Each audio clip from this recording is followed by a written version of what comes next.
आयज prostate demonstration आख्या हिंदुस्थानात चल्लेली आसा आणि ही प्रोटेस्ट डेमॉन्स्ट्रेशन संयुक्त किसान मोर्चा आणि joint platform of trade unions म्हणजे जी सेंट्रल ट्रेड युनियन्स आसा तांच्या मार्फत संपूर्ण देशात आयज प्रोटेस्ट दीस म्हणून मनयतात आणि तेजी कारणां खूब आसात.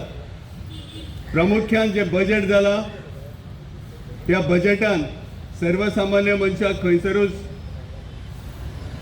स्थान ना. कित्याक 12 लाख पर्यंतचे इन्कम जे आसा ते इन्कम टॅक्स फ्री केला. पूण आयज हांगा जमिल्ल्या भुरग्यांक तुमी विचारात की कोणाचो इन्कम 12 लाख आसा काय म्हणून. 12 लाख इन्कम आसपाक तुजी म्हयन्याची सॅलरी 1 लाख रुपया आसपाक जाय. कितल्या जाणांक आमकां म्हयन्याक 1 लाख रुपया मेळटा. तो बेनिफीट जो आसा हो सर्वसामान्य मनशाक आसा काय हो जो क्रिमी लेयर आसा तेंच्या खातीर आसा हो एक प्रश्न आसा. जर तर 12 लाख रुपया इन्कम टॅक्स फ्री आसा जाल्यार आमची सगळ्यांची सॅलरी जे कष्ट करतात, जे फॅक्टरी काम करतात, जे बाकीच्या हेर आस्थापनांनी काम करतात तांची सॅलरी 12 लाख करात वर्सात. म्हणजे म्हयन्याक 1 लाख रुपया दिया. आयज जर हे भुरगे आसा 15,000 रुपया 14,000 रुपया अशी सॅलरी आसा. आणि हे इन्कम टॅक्साचो बेनिफीट हांकां कितें आसा. सर्वसामान्य मनशाक जो दिसपट्टो ग्रास जोडटा ताका कितें फायदो आसा. हे खूबशे प्रश्न आसात.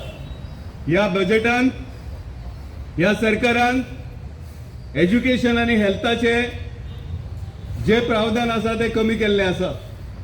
मुख्य मागणी आयच्या डेमॉन्स्ट्रेशनाची आसा की जो सरकारान एजमा फार्मा कंपनीनी लायला आणि where the government is saying that manufacturing, transportation, production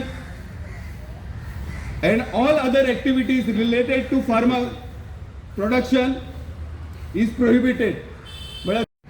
comrade Suhas नायकाने सांगल्याप्रमाणे आज आम्ही हांगा एकठांय आयलेले आसा as a part of the all India programme to protest against central government's economic policies ज्यो सर्वसामान्य लोकांक कांयच फायद्योच्यो नात. फक्त व्हडले जे ग्रेस आसात, श्रीमंत लोक आसात, व्हडले व्हडले भांडवलदार आसात त्यांच्या फायद्याचे आसात. आणि त्यांनी त्याचं एक उदाहरण दिले तुमकां. आमचे सगळे मेंबर्स आसात हजारांनी 12 लाख पर्यंत इन्कम टॅक्सची सूट दिवन तांकां एक नया पैशाचो फायदो जायना. कारण आम्ही दर वर्सा झगडटा मिनिमम वेजेस वाडवात आणि त्यांचे मिनिमम वेजेस 20-25 हजारा परस मुखार बसनात. सो टॅक्स दिवसाचो प्रश्न आयलो खंयच्यान.